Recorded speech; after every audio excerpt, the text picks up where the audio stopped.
정부가 전 국민에게 최소 15만원에서 최대 50만원까지 민생회복 지원금을 지급할 계획을 발표했습니다. 지급 금액은 소득 수준에 따라 차등 지급되며 일반 국민은 약 25만원, 기초생활수급자는 최대 50만원을 받게 됩니다. 이번 지원금은 20조원 규모의 2차 추가 경정 예산안에 포함되어 빠른 집행이 목표입니다. 대통령실과 여당은 보편 지급을 원칙으로 하면서도 어려운 계층에 두텁게 지원하는 방안을 논의 중입니다.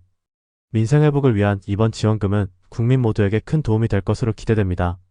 요즘 정부가 큰 고민에 빠졌습니다. 나라국 간에 돈이 부족한데 국민과 소상공인을 도와야 하니까 어디서 돈을 마련해야 할지 골머리를 앓고 있죠.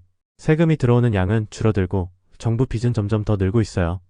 그래서 정부가 돈을 쓸 때마다 빚이 더 늘어나고 이자까지 신경 써야 하는 상황이죠. 이번에 정부는 국민과 소상공인을 위해 20조 원이 넘는 돈을 쓰기로 했습니다. 지원금과 쿠폰, 빚 탕감 등으로 경제를 살리려는 시도죠. 하지만 이 돈을 마련하려면 정부가 또 빚을 내야 합니다. 빚이 많아지면 나중에 이자까지 더 내야 하니까 앞으로 더 큰 부담이 생길 수밖에 없죠. 정부는 빚을 최대한 줄이려고 노력하고 세금을 더 잘 걷거나 돈을 아끼는 방법도 찾고 있습니다. 앞으로 나라 살림이 어떻게 풀릴지 모두가 주목하고 있습니다. 시급 1만원 시대 최저임금이 오르면 누구에게 이길까요? 오늘은 노동자와 사업주 둘 사이에 치열한 줄다리기가 이어지고 있습니다. 노동계는 고물가와 저성장 속에서 실질임금 회복이 필요하다고 주장합니다. 최저임금 인상은 저임금 노동자의 삶을 보호하고 소비를 늘려 전체 경제에도 도움이 된다고 말합니다. 하지만 사업주들은 인건비 부담이 너무 크다고 말합니다. 특히 음식 숙박업 등 저임금 업종은 이미 한계에 도달했다고 반발합니다. 최저임금위원회에서는 업종별 차등 적용이 부결됐고 이제 인상률만을 놓고 본격적인 공방이 이어지고 있습니다. 노사 간 격차는 무려 1,470원에 달하죠. 정부도 균형을 맞추려고 노력하고 있습니다. 내년 최저임금 과연 어떻게 결정될까요? 여러분의 주 5일 근무가 주 4.5일로 바뀐다. 정부가 근로시간 단축에 본격적으로 나섰습니다. 고용노동부는 주 4.5일제 도입을 위한 실근로 단축 로드맵을 마련했고 올해 하반기까지 실근로시간 단축 지원법 제정도 추진합니다. 공짜노동의 원인으로 지목된 포괄임금제도 제한하고 근로시간 기록 관리를 의무화하는 개정안도 추진됩니다. 주 4.5일제 혜택이 대기업과 공공기관에 집중될 수 있다는 우려에 다양한 보완책도 패키지로 준비됩니다. 기업들은 노동 생산성 하락 우려를 표명하지만 정부는 사회적 대화를 통해 공감대를 형성하겠다는 입장입니다. 학자금 대출을 갚지 못해 고민하는 청년들이 많이 늘고 있습니다. 정부는 이런 청년들을 위해 특별한 제도를 운영하고 있습니다. 이 제도를 통해 빚을 줄여주고 상한 독촉도 멈출 수 있어서 큰 도움이 됩니다. 하지만 이 제도는 빚이 3개월 이상 밀린 사람만 신청할 수 있습니다. 빚이 3개월 미만인 경우 국세청에서 발급하는 증명서를 활용해 자신의 상태를 확인할 수 있습니다. 이 제도를 잘 활용하면 빚 걱정을 줄이고 더 나은 미래를 준비할 수 있습니다. 구글, 애플, 페이스북 등 글로벌 IT 기업에서 160억 개가 넘는 계정 정보가 유출됐다는 충격 소식이 전해졌습니다. 이번 유출은 단순 유출이 아니라 각각 수천만 35억 개 이상 기록이 담긴 초대형 데이터셋 30개가 발견된 역대급 사태입니다.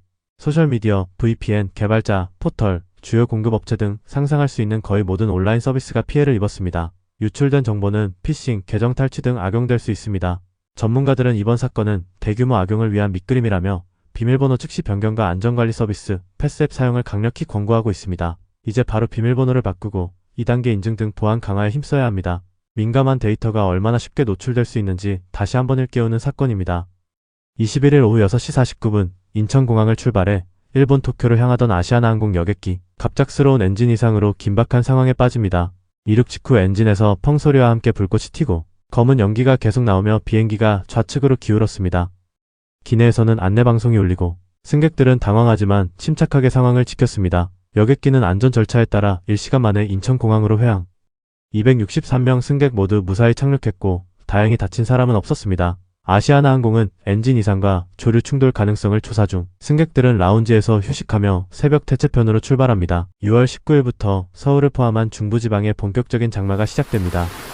20일 오후부터는 돌풍과 함께 시간당 30에서 50의 매우 강한 비가 쏟아질 것으로 예상됩니다. 기상청은 하천 범람과 저지대 침수, 급류에 각별한 주의를 당부하며 야영을 자제할 것을 권고했습니다. 장마로 습도가 올라가면서 체감 온도가 높아져 무더위가 계속될 전망입니다. 특히 고령층과 영유아는 온열 질환에 주의해야 하며 올해 5월 20일부터 6월 17일까지 185명의 온열 질환자가 발생했습니다. 여름밤 잠들기 무섭게 귓가를 울리는 모기 소리, 올해는 유난히 심하다고 느껴지시나요? 바로 기후변화 때문입니다. 서울시 모기 감시 결과 올해 5월 모기 개체수는 작년보다 20% 이상 증가했습니다. 봄부터 이미 모기 활동이 왕성했습니다. 장마가 시작되면서 물웅덩이에 모기 유충이 늘고 번식이 더 빨라졌어요. 강수량이 많을수록 모기가 더욱 늘어납니다. 모기는 단순히 불편한 존재가 아닙니다. 말라리아, 댕기열 등 생명을 위협하는 감염병까지 전파할 수 있어요. 질병관리청은 전국적인 감시망을 강화하고 있습니다. 모두가 방충망, 모기장, 모기 기피제 등으로 예방이 필요합니다. 뉴잉 토트넘 호스퍼 감독 교체. 포스테코글루 감독이 떠나고 토마스 프랭크 감독이 새로운 사령탑으로 부임했습니다. 팬들의 기대가 커지는 순간, 그런데 팬들의 시선은 주장 손흥민 쪽으로. 프랭크 감독의 첫 공식 인터뷰에서 손흥민은 전혀 언급되지 않았습니다. 팬들은 손흥민 이제 진짜 떠난다, 착별 확신이라는 반응을 보이고 있어요. 프랭크 감독의 계획에 손흥민이 없다는 해석이 쏟아지고 있습니다. 솔랑케, 메디슨 등은 언급했지만 주장은 빠졌죠. 사우디아라비아 구단들 손흥민 영입의 총력전. 알아흘리, 알나스르, 알카디시아 등에서 4천만 유로 이적료와 연 3천만 유로 연봉을 제한 중입니다. 손흥민의 미래는 아시아 투어 후에 결정될 전망. 토트넘과의 계약이 1년 남은 상황. 프랭크 감독과의 면담이 곧 있을 예정입니다. 팬들의 마음은 아직도 손흥민에게. 뉴잉놈의 정보가 도움이 되셨다면 좋아요, 구독 한 번씩 부탁드립니다.